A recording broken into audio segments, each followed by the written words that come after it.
CNBC आवाज की इस खास पेशकश आउटलुक 2023 में आप सबका स्वागत है। नया साल है, कुछ आउट ऑफ द बॉक्स सोचने की जरूरत, तो हमने भी सोचा क्यों ना स्टूडियो से बाहर निकला जाए और हमारी अर्थव्यवस्था, हमारे मार्केट्स का जो बैरोमीटर है बॉम्बे स्टॉक एक्सचेंज, क्यों ना वहां पे आया जाए, वहां पे समझा जाए कैसा रहेगा साल 2023। दरअसल आपने नोटिस करा होगा पिछले 7 सालों से भारतीय बाजारों ने हर साल पॉजिटिव रिटर्न्स दिए हैं। इनफैक्ट पिछले 7 सालों में 12.5% का CAGR यानी सालाना दर से, इस दर से बढ़ता हुआ पिछले 7 सालों में बाजार नजर आया है। तो हम सबके जहन में एक ही सवाल है, क्या 2023 8वां साल होगा पॉजिटिव रिटर्न्स का या नहीं, या फिर ये जो स्लो डाउन की चिंताएं, रिसेशन के फियर्स, वो कुछ मूड बिगाड़ेंगे।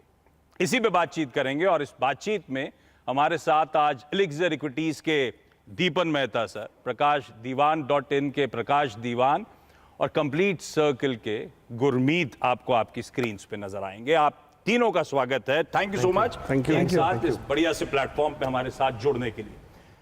दीपन सर, साल 2022 पूरा साल एक ही डर, एक ही चिंता सताती रही, वो इन्फ्लेशन की। मेरे ख्याल से वो फरवरी का समय था जब यूक्रेन क्राइसिस सामने आया, तब से सर दर्द बना हुआ था। अब ये साल खत्म होते होते क्या ये इन्फ्लेशन का भूत हम सब मान लें हमारे पीछे चला गया? आशीष, फर्स्ट ऑफ ऑल बहुत धन्यवाद आपके शो पे इनवाइट करने के लिए। और जैसे आपने स्टेटिस्टिक्स दी तो थोड़ा मेरे को घबराहट हो रही है, क्योंकि अगर 7 साल से एक बढ़िया सा फॉर्म में सेंसेक्स निफ्टी बढ़ रहा है तो डेफिनेटली एक लेवल पर थोड़ा ही कॉशन इज़ नेसेसरी। बट अगर आप अंडरलाइंग फंडामेंटल्स देखेंगे तो इतनी ज़्यादा ख़राब नहीं है। देखिए, जो इन्फ्लेशन है वो ग्रेजुअली प्राइस हो चुका है, डिस्काउंट हो चुका है। और मेरी राय में जिस हिसाब से कमोडिटी प्राइसेस घट रहे हैं globally, oil prices, steel prices, अन्य मेटल के दाम, और जिस हिसाब से प्रोडक्शन भी बढ़ रहा है, एक ज़माना था कि सेमीकंडक्टर्स के लिए बहुत ही डिफ़िकल्ट सिचुएशन बन रहा था सप्लाईज़ के लिए। बट धीरे धीरे I think the supply chains are also moving up, commodity prices have come down, और इसकी वजह से मेरे ख्याल से जो इन्फ्लेशन है that should start to flatten out. और जो सेंट्रल बैंक जो इंटरेस्ट रेट बढ़ा रही है, there may be a risk that they may overdo it, they may increase the interest rates more than what is necessary, but then that's a risk factor which is there in the global markets. पर मेरे ख्याल से ये जो issue है, I think that will be put to rest in the next 2-3 months or so. तो largely inflation का भूत टेम होता हुआ, तो प्रकाश सर अब, और ये ग्लोबली कहा भी जा रहा है, अब इन्फ्लेशन से नया बज़वर्ड होगा, शायद वो सबके सब रिसेशन की बात करने लगे, वो हार्ड हो, सॉफ्ट लैंडिंग हो, जो भी हो। 2023 में जब मैं आउटलुक 2023 की बात कर रहा हूं जी, सबसे बड़ा सरदर्द मेरे लिए यही होने वाला है क्या, अब इन्फ्लेशन से रिसेशन का डर? सो अच्छा, इंटरेस्टिंगली क्या होता है ना, मार्केट को कोई चीज़ों की चिंता करने लायक या चुनौती बनाने लायक चीज़ चाहिए होती है। तो ऐसा है कि पिछले साल जब शुरुआत हुई थी साल की 2022 की, तब यूक्रेन का क्राइसिस होगा ये तो किसी ने नहीं सोचा था। फरवरी में शुरू भी हो गया तो सरसरी तौर पे ये था कि 5-6 महीने चलता है युद्ध, उसके बाद सब थम जाएगा। अब वो भी 1 साल होने आया है। सो क्या चीज़ आपका सिरदर्द बनेगी ये तो कहना मुश्किल है, बट हाँ, ऑप्शन हमारे पास बहुत हैं। बट जैसे जैसे नई चुनौती आएंगी, मुझे लगता है चाहे रिसेशन क्यों ना हो, कि मौके भी उतने ही आते हैं। तो जैसे आपने देखा जब ऑयल का भाव, जैसे दीपक ने कहा, कमोडिटीज़ में इतना जो फ्लक्स आया और जो भाव बढ़े, तो हमने रिन्यूएबल्स पे फोकस इतना बढ़िया देख लिया। हमने सोचा ही नहीं था कि हिंदुस्तान 1 साल में रिन्यूएबल्स पे इतना आगे निकल के जो हासिल करेंगे वो करा है। कंपनीज इतनी हुई है। ईवी का देखिए, सेमीकंडक्टर के इश्यूज़ हुए तो उनके अलग सॉल्यूशंस निकले, आपकी प्रोडक्ट मिक्स चेंज होने लगी। सो आई थिंक चुनौती से ज़्यादा हमें मौक़ों की तलाश रखनी चाहिए, मेरे हिसाब से ये है। सिरदर्द तो होगा, लेकिन बाम कहाँ से मिलेगी ये भी पहले से तैयार रखें। तो बाम मिलेगी नॉर्मलाइजेशन ऑफ ट्रेड की, और जहाँ हिंदुस्तान का जो शुरुआत हुई है, हिंदुस्तान की ग्लोबल स्तर पे एक वैश्विक स्तर पे जो हमारी जो सुपीरियरिटी इस्टेब्लिश हो रही है, वो मजबूत होते हुए दिखेगी। तो रिसेशन आएगा, शायद यूएस में हो भी सकता है, थोड़ा सॉफ्ट लैंडिंग, हार्ड लैंडिंग, कोई लैंडिंग तो होगी, लेकिन हिंदुस्तान में मुझे नहीं लगता है इतने ख़राब हैं फंडामेंटल्स की हमें चिंता रिसेशन की करनी चाहिए। तो गुरमीत, इन्फ्लेशन काबू में आएगा, यूएस में रिसेशन, फिर भी ज़्यादा घबराने की ज़रूरत नहीं। हिस्ट्री ऐसा नहीं कहती थी। वो 2008-2009 का फाइनेंशियल मेल्टडाउन, उसका झटका हमको लगा। वो 2013 का वो पेपर टैंट्रम आए थे, टेपर टैंट्रम के इश्यूज, उसका भी दबाव हमने झेला। ये इस बार इन सब इश्यूज से ग्लोबल रिसेशन, ग्लोबल मेल्टडाउन, दिक्कतें बढ़ती हुई नजर आएंगी, उससे आप लोग को अब डर नहीं लग रहा है 2023 के लिए? ये थोड़ा कुछ जगह कुछ पार्ट्स में चिंता का विषय है। तो अगर आप डेटा को देखें, मैं मानता हूँ कि पैसा बनाना थोड़ा सा मुश्किल रहेगा 2023 में। बनेगा, थोड़ा सा आपको शायद मेहनत और रिसर्च ज़्यादा लगेगी, क्योंकि आपको कुछ पॉकेट्स में इंडिया अच्छा कर रहा है। आप बैंक क्रेडिट ग्रोथ अच्छा है हमारा, आप एयर ट्रैवल देखिए हाईएस्ट एवर रहा नवंबर में, आप ई-वे बिल देखिए लगभग 80 मिलियन से ऊपर ई-वे बिल आए नवंबर में। तो कुछ पॉकेट्स में अच्छा लग रहा है। रूरल अभी भी थोड़ा सॉफ्ट है, थोड़ा सा हमें मॉडरेशन देखने को मिल रहा है एक्सपोर्ट ओरिएंटेड सेक्टर्स में, थोड़ा बहुत आईटी में, एपीआईज में। तो थोड़ा सिलेक्टिव होने की ज़रूरत है। और दूसरा मुझे लगता है कि जो आउट परफॉर्मेंस इंडिया का हुआ है वो मैंने 17-18 साल में ऐसा आउट परफॉर्मेंस इंडियन मार्केट्स का नहीं देखा। मैं 2003-4 से हूँ मार्केट में। इस साल निफ्टी YTD पॉजिटिव है 4-5%, और सारे ग्लोबल मार्केट 20-25% के आसपास नेगेटिव है। मे बी फुटसी को अगर हम छोड़ दें तो आप नैस्डैक देखिए 15 से 20% नेगेटिव। हमने आउट परफॉर्म ये बहुत बड़ी बात है। और दूसरा मैंने एक डेटा निकाला आशीष जी कि पिछले 10 साल में कितने 10 बैगर स्टॉक्स रहे हैं निफ्टी 500 में, BSE 500 में। 20% स्टॉक इंडिया के 10 बैगर रहे हैं पिछले 10 साल में। S&P का ये नंबर सिर्फ 7% है। चाइना का ये नंबर जो हमसे काफ़ी तेज ग्रो हुआ है सिर्फ 3% है। तो जैसे हम थोड़ा सा अपना हॉराइजन को बड़ा करते हो, थोड़ा डेटा डिपेंडेंट होते हैं, तो अपॉर्चुनिटी हमें थोड़ी बड़ी दिखती है। मुझे एक इंडिया की अपॉर्चुनिटी 2023 से 30 की पे ज़्यादा मेरा फोकस है, बशर्ते ये देखूं कि अगले 2 महीने 3 महीने में क्या होने वाला है, क्योंकि ये साइकिल हमारे लिए अच्छा है। जैसा अगर हमने ख़राब साल में अच्छा किया है तो जैसी चीज़ें ठीक होंगी, जैसे दीपेन सर ने बोला, प्रकाश जी ने बोला कि इन्फ्लेशन थोड़ा कम होगा, सप्लाई साइड धीरे धीरे रिस्टोर होगी, तो अच्छे साइड में भी तो हमने ये मुश्किल साल निकाल लिया जब हमें प्रिजर्व करना था, जब हमारा रिटर्न जो भी है पॉजिटिव है, थोड़ा पॉजिटिव है। आई थिंक जैसे जैसे चीज़ें इंप्रूव होंगी इंडिया और अच्छा तो प्रकाश सर 2023 में बैंक्स की IT आई थिंक सी 2023 में IT पे जो मार पड़ रहा है, और हमारे यहाँ IT कंपनीज ग्लोबल हैं, बैंक्स डोमेस्टिक हैं।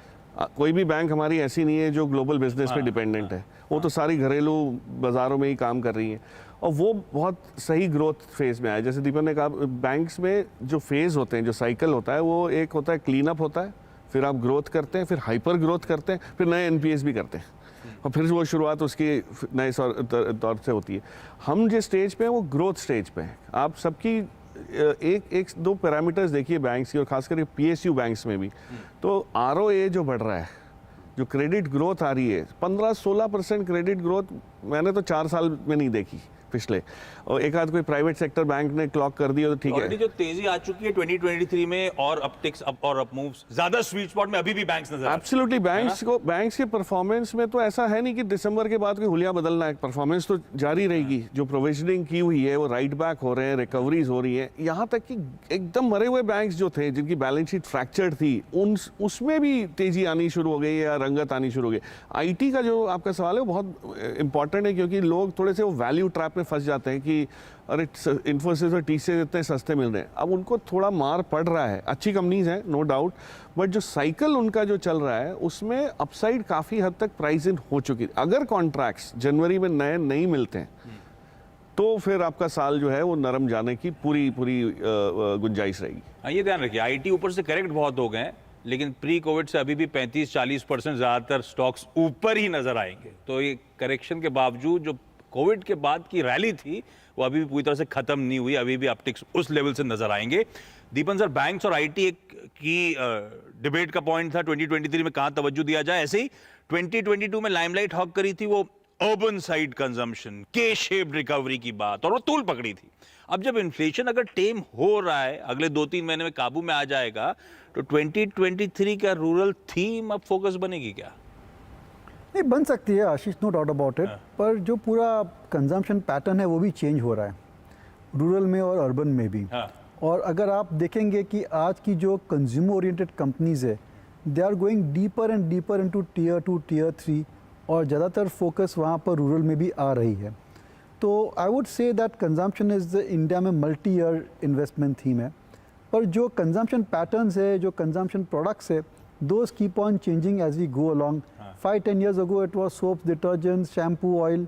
Now it is QSR, retail, specialty retail like shoes, like inner wear, could be entertainment, travel, hospitality, health.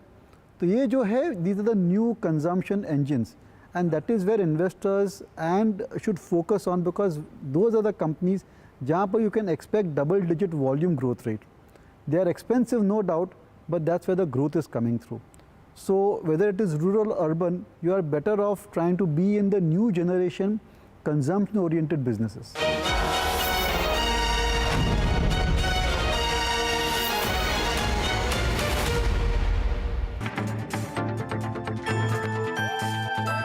हालांकि नोटबंदी के बाद ये माना जा रहा था कि कैश में लेन देन कम हो जाएगा, डिजिटल ट्रांजैक्शन ज़्यादा बढ़ेगा, लेकिन जिस तरीके से अर्थव्यवस्था की रफ्तार बढ़ती गई, कैश में लेन देन भी बढ़ता गया और 6 साल में करीब 2 गुना हो गया है और जो 32 लाख करोड़ रुपए के आसपास पहुंच चुका है कैश सर्कुलेशन।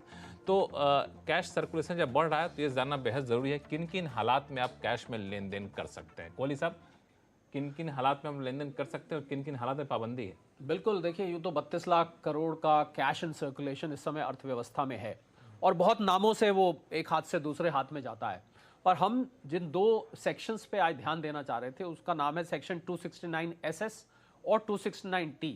और इन सेक्शंस के अंतर्गत लक्ष्मण पेनल्टी लगती है। अच्छा। अगर आप कैश 20,000 से ऊपर कैश लेन देन करते हैं तो पेनल्टी लगती है। होता क्या है कि आपने किसी को लोन दे दिया, किसी ने पैसा मांगा, भाई मुझे 40,000 रुपये चाहिए, आपने कैश निकाला, घर से दे दिया, या आपने किसी के पास जमा कर दिया, ये मेरा रख लीजिए, ये मेरा डिपॉजिट समझ के रख लीजिए, जब जरूरत होगी आपसे ले लूंगा, वगैरह वगैरह। तो इनके ऊपर रिस्ट्रिक्शन है आयकर में।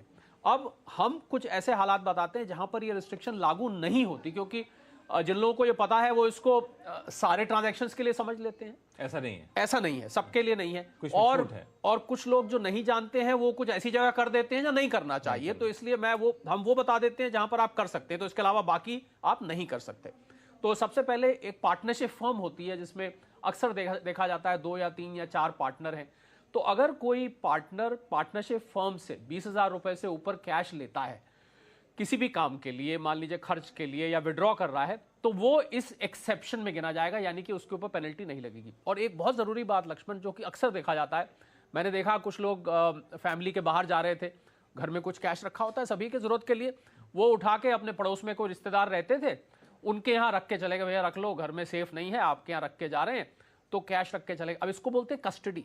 तो अगर आप किसी की कस्टडी में, रिश्तेदार की कस्टडी में कैश रख के जा रहे हैं, तो यहां पर ये 269SS और T की पेनल्टी नहीं लगेगी। इन दोनों हालात में आपको चिंता करने की जरूरत बिल्कुल, इन दोनों हालात में चिंता करने लेकिन आपने जब रिश्तेदार की बात की तो मुझे ध्यान आया कि कई बार रिश्तेदार में लोग आपस में भी कैश लेन देन करते हैं। बेटा ने दे दिया, दामाद ने दे दिया, बेटी ने दे दिया, या फिर उनको दे दिया पिताजी ने। तो इस तरह कैश लेन देन पर भी क्या पाबंदी है कि नहीं? जी हाँ लक्ष्मण, कुछ कोर्ट की रूलिंग्स आई हैं जिसके अंतर्गत ये एक्सेप्शन सामने आती हैं। और सबसे जो मशहूर और सबसे आम होने वाला जो लेन देन होता है वो होता है पति पत्नी के बीच में। अब पत्नी साहिबा ने मांगा या पति ने कुछ मांगा तो उन्होंने अपना कैश निकाला जेब से और दे दिया 50,000 60,000, तो पति पत्नी की बात है। तो वहां पर ये नियम अप्लाई, वहां मान लीजिए पति कहने लगे पत्नी से लक्ष्मण कि भाई 269SS में पेनल्टी लग जाएगी, हम तो आपको नहीं देते, तो घर में लड़ाई खड़ी हो जाएगी। मुझे लग रहा है इनकम टैक्स ने इस लड़ाई से बचने के लिए ये 269SS की एक्सेप्शन दी है। इसी तरह आपका पुत्र आपसे पैसे लेके जाता है, 20-30 हज़ार रुपए लेके जाता है, 20,000 से ऊपर ले जाता है, मैं अगर लिमिट की बात करूं, वहां नहीं लगेगा। एक केस ऐसा भी आया लक्ष्मण जहां पर एक दामाद साहब ने अपने ससुर साहब के बिहाफ पे, या ससुर साहब ने दामाद साहब के बिहाफ पे कोई कैश में प्रॉपर्टी बुक कर दी, उनके बिहाफ पे बुकिंग कर दी, उनसे एक तरह से लोन हो गया, तो वहां पर भी एक्सेप्शन है। तो कहने का मतलब है जहां पर लोन लिया हुआ है, डिपॉजिट है और नजदीक की रिश्तेदारी है, या कोई ऐसे हालात बन रहे हैं कि आप कैश के अलावा और कोई मोड एक्सेप्ट ही नहीं कर सकते और आप उसको प्रूव कर पाते हैं, तो वहां पर ये एक्सेप्शन बन के सामने आता है। तो बिल्कुल ये सही बात है कि इनकम टैक्स बहुत गहराई में जाकर जांच करता है, लेकिन कम से कम पारिवारिक मामलों में दखल नहीं देता है। बिल्कुल नहीं देता है।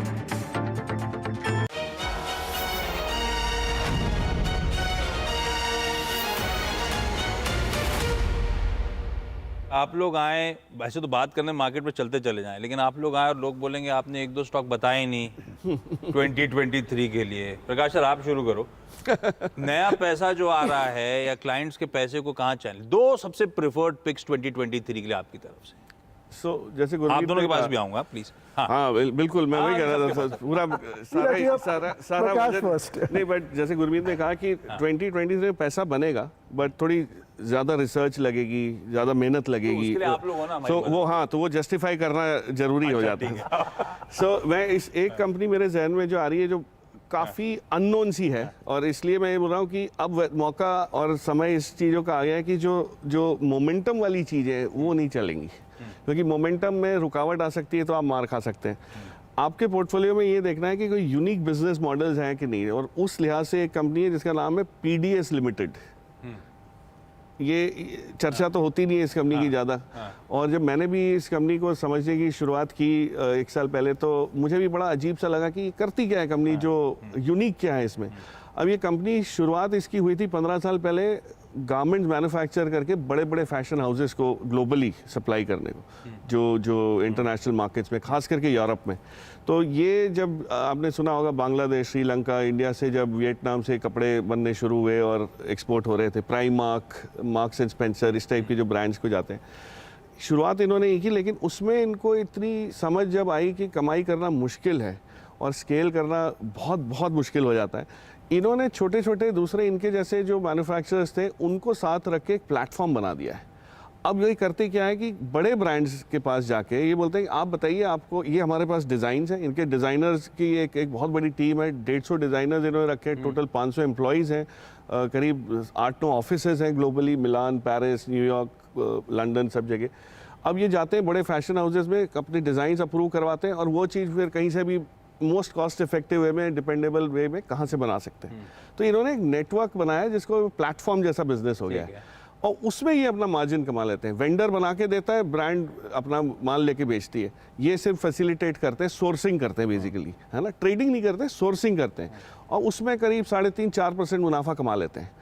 और इस कंपनी की आप हैरत होगी आपको कि मार्केट कैप इज सिग्निफिकेंट, करीब 4500 करोड़ की मार्केट कैप है, कोई छोटी मोटी कंपनी भी नहीं है।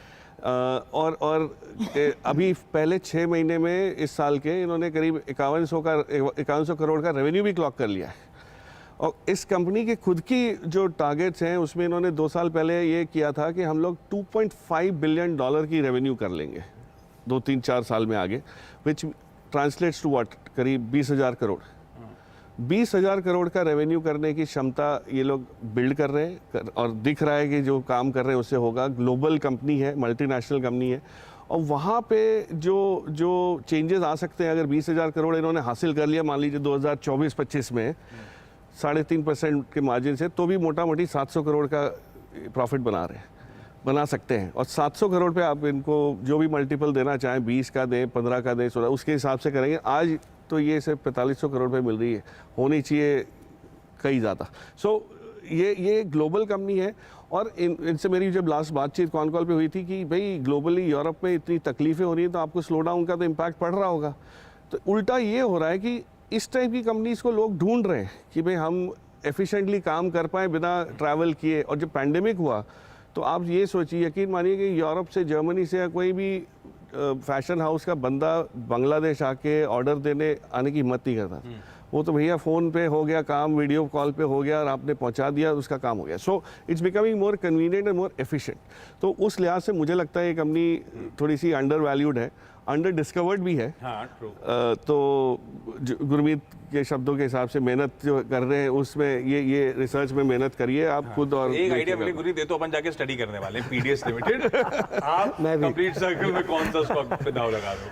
तो हमें आशीष डिफेंस एज अ थीम बहुत अच्छा लगता है। तो इसमें 2 स्टॉक्स हैं जो हमारे कवरेज में हैं, मैं उन्हीं पे बात कर सकता हूँ जिसमें मैं इन्वेस्टेड हूँ। एक कंपनी जिसमें हम थोड़ा लकी रहे और थोड़ा अर्ली एंट्री मिल गई हमें, वो सोलार इंडस्ट्रीज़ है। ये कमर्शियल एक्सप्लोजिव्स की बहुत बड़ी कंपनी है, पैकेज एक्सप्लोजिव एक्सपोर्ट्स में भी है। तो यहाँ पे इसका वॉल्यूम ग्रोथ हुआ 15% के आसपास पिछले 3 साल में। और ये जो डिफेंस में इनकी एंट्री हुई है बहुत अच्छी हुई, इनका ऑर्डर बहुत अच्छे मिल रहे हैं। और इनका बेस्ट पार्ट है, इनके पास कंज्यूमेबल डिफेंस के प्रोडक्ट्स ज़्यादा हैं, तो फ्रीक्वेंसी ऑफ ऑर्डर्स जो है और जो उसका एग्जीक्यूशन है वो भी टर्न अराउंड अच्छा होता है। तो ये हैंड ग्रेनेड्स में है, पिनाका रॉकेट्स में है। इन्होंने अभी टेक्नोलॉजी पे बहुत काम किया है, तो मिसाइल और रॉकेट्स को एक ही फैसिलिटी में इंटीग्रेट करते हैं, जिसमें आपका ये वॉरहेड्स होता है, डिटोनेटिंग यूनिट्स होते हैं। अभी विक्रम एस का लॉन्च हुआ जो आपने देखा होगा, वो इन्हीं के सब्सिडी के थ्रू हुआ। तो बहुत अच्छा बुक डेवलप हो रहा है। तो वॉल्यूम ग्रोथ आई केमिकल से, मार्जिन आया डिफेंस से, और ये ऐसी कंपनी है जो अगले 3-4 साल में शायद 40-50% EPS ग्रोथ दे सकती है। हमारे पोर्टफोलियो में काफ़ी अच्छा करी ये साल बहुत अच्छा रहा है। और इसी में हमें HAL भी अच्छा लगता है, क्योंकि HAL के साथ क्या है कि ये पहली डिफेंस कंपनी है जिसका मार्जिन बढ़ा है। 20-22% EBITDA मार्जिन से करीबन अब 25-26% पे आ गए हैं। और इनका जो रिपेयर और ओवरऑल डिवीज़न है, क्योंकि आपके ऑर्डर बुक बढ़ रहे हैं तो जो रिपेयर ओवरऑल और स्पेयर्स होता है उसका भी रेवेन्यू बढ़ता है, वहाँ पे इनका 35% मार्जिन है। नई फैसिलिटीज़ आ रही हैं एयरक्राफ्ट्स और हेलीकॉप्टर्स की। आपने अपने पीछे देखा होगा कि छोटी कंट्रीज से हमें डिफेंस के ऑर्डर्स आना शुरू हुए हैं, जैसे आर्मेनिया और बाकी जगह। और गवर्नमेंट का टारगेट है $25 बिलियन का डिफेंस एक्सपोर्ट्स का 2025 का, तो पॉलिसी सपोर्ट है। तो हमें ये थीम जो मैन्युफैक्चरिंग में डिफेंस की थीम है, उसमें ये 2 स्टॉक्स हमारी कवरेज में। दीपन सर, आपके रडार पे? देखिए, I am always been very bullish on technology, और जो डिजिटाइजेशन जो हो रही है इंडिया में globally, I think that's a very powerful investment theme. और I have been very positive on platform companies, profitable platform companies. I am not talking of Zomato और Paytm और नाइका, बट ऐसी 4-5 अन्य कंपनीज है जो काफ़ी प्रॉफिटेबल है। और first platform company which was very successful in India was Info Edge. But after Info Edge, we had the choice, like we have RateGain Technologies, we have Tanla Solutions, we have Root Mobile, India Mart, Affle India. So these are companies जो की speciality क्या रहती है, they have created the platform, और जैसे जैसे users आते हैं, as they get more and more customers, the revenues start to shoot up but the expenses do not go up, तो operating leverage benefit मिलता है। No doubt they are trading expensive because उनकी जो return on investment है वो बहुत ज़्यादा रहती है। So in this entire group, there are 2 companies which we are very positive on. Usual disclosure we and our clients are invested in. First is Root Mobile. It is the OTP company. Yes. अगर आपको कुछ भी करना है, OTP आता है, आपको WhatsApp पे कुछ मैसेज आता है, ईमेल आती है, that is the company which is facilitating that particular service. और उनका domestic market भी strong है, और globally also they are expanding significantly, organically as well as inorganically. Stock is trading about 34-35 times. पर मैनेजमेंट ने they have increase their guidance to 60% growth rate for this year, और मेरे हिसाब से 20-25% की ग्रोथ अगले 3-4 साल is certainly possible in Route Mobile, and there is scope for earnings to be much higher than what street is expecting, और price to earnings multiple भी improve हो सकती है। तो ये पहली कंपनी हो गई रूट मोबाइल। दूसरी कंपनी है एफल इंडिया। तो अगर आप फ़ोन पे कुछ भी सर्च कर रहे हैं, कोई भी ऐप में है, तो आपको एक पॉपअप आता है about any advertising which is coming on the mobile or on your browser. So ये जो कंपनी है that facilitates for the advertiser that जो पैसा खर्चती है, they get the maximum benefit of that in terms of positioning their advertisement for the right consumer. उनका पूरा in-house technology है, उनकी पूरी वहाँ पर study है, they have got a huge database also in place, and the way advertising industry is going, it is going to go more and more digital. जिसकी वजह से एफल इंडिया की जैसी कंपनियों की सर्विसेज और भी डिमांड में रहनी चाहिए। They have a huge market when it comes to regional advertising, means regional languages में, which they have not even scratch the surface. They have a global opportunity also to expand internationally, which they are pursuing organically and inorganically. केवल एक risk factor है कि आज की तारीख में जो पर्सनल डेटा है, that is becoming more and more a controversial issue, and whether it is Google or whether it is Apple, they are trying to make sure that आपके जो personal data है, personal preferences है, जो cookies है, they are not going to go as freely into the public domain as it was going just now. So that is a slight risk factor. और हर con call में हम management को यही पूछते हैं, but they are giving satisfactory answer and they are working around it. So I think that given the kind of potential which is there in digital advertising, I think this company's future is very good. Beautiful. ये कुछ बढ़िया सी well researched stocks आपके लिए, पढ़िए इनके बारे में। 2023 में शायद बेहतरीन कमाई के मौके ये स्टॉक्स देते हुए नजर आए। अच्छा, जहां से शो को शुरू करा था वहीं से खत्म करने का मन। मैंने एक टीजर छोड़ा था कि 7 साल हो गए, पॉजिटिव रिटर्न्स थे। क्या 2023 8वां साल होगा? दीपन सर, हाँ या नहीं? बिल्कुल होगा। प्रकाश सर? बिल्कुल 8वां साल पॉजिटिव रिटर्न्स का। कोई ऐसी तो कोई वो है नहीं, रूल तो है नहीं कि सिर्फ 7 साल ना, कुछ नहीं। तो 8 साल हो गए, और 12% का कैगर है, तो सिर्फ 12% अगर आ गया तो वो मेंटेन होगा ना। तो 12% तो गुरमीत ने फिक्स इनकम में भी बता दिया आपको। गुरमीत, पॉजिटिव रिटर्न्स एक्सपेक्ट करूं 2023 में या थोड़े चैलेंजेस आने वाले हैं? प्रोबेबिलिटी हाई बट पता नहीं, मेरा ऑनेस्ट आंसर है पता नहीं, क्योंकि आप देखिए अगर 40 साल का रिटर्न 12% है, सेंसेक्स का 13% एवरेज, सिर्फ 3 साल हैं हम बीएससी में ही बैठे हैं जब रिटर्न 13% आया है, तो या तो उससे ज़्यादा आता है या उसका, तो ये एवरेज ना हाइट भी उतना ही करता है जितना बताता है। बट मेरा मानना है कि अपॉर्चुनिटीज़ रहेंगी, इक्विटी मार्केट में भी अपॉर्चुनिटीज़ है फिक्स में पैसा बनाने की। इंडेक्स का क्या लेवल, और मुझे आज चीज़ आज तक ये समझ में नहीं आया कि ये लोग 21,060 होगा, 18,930 होगा, ये कैसे निकाला जाता है। मुझे नहीं लगता कोई भी ऐसा फॉर्मूला है या मॉडल है जो निफ्टी का लेवल प्रेडिक्ट कर, अगर पता होता तो शायद मैं टॉप 10 में होता फॉर्च्यून 500 के, अगर ये पता लग जाए कि निफ्टी कहाँ होगा सारा। वीरू स्टूडियो में बैठे हुए गुस्सा कर रहे होंगे इस बात पे। एक और जाते जाते सवाल भाई, 2023 क्या बॉलीवुड मूवीज कुछ करके दिखाएंगी या हमें साउथ इंडियन सिनेमा और हॉलीवुड पे डिपेंडेंट रहना होगा? तो जैसा मैंने बोला, आज ही कंटेंट किंग है, इक्विटी में रिसर्च किंग है। आप अच्छा कंटेंट करेंगे तो बिल्कुल मूवीज़ भी चलेगी, हमने देखा है। और अगर कंटेंट अच्छा नहीं होगा तो फिर परेशानी है। ये भाई तब तक पॉपकॉर्न तो है ही बेचने के लिए ना, तो मूवी नहीं चले कैसे भी बनाओ, पॉपकॉर्न तो बिकता है ना। नहीं, और सीरियस नोट, बढ़िया क्वेश्चंस रहेंगे, क्वेश्चंस करने वाले शायद रहेंगे, लेकिन Indian economy has come a long distance. हमारे ग्रोथ बेस्ट इन क्लास है, हमारे इन्फ्लेशन, हमारे फिस्कल डेफिसिट के नंबर्स वेल अंडर चेक हैं, और मेरे ख्याल से जिस तरह के टैक्स रिफॉर्म्स हमने करे हैं, वो टैक्स इनफ्लोज, पैसा हर साल, हर ईयर, हर मंथ हम आता हुआ देख रहे हैं, तो हम काफ़ी स्वीट स्पॉट में। और किसी ब्रोकरेज ने सही कहा है, आने वाले समय में ग्लोबल इकोनॉमी का ग्रोथ इंजन भारत होगा। तो निवेश करिए और निवेशित रहिए। नमस्कार।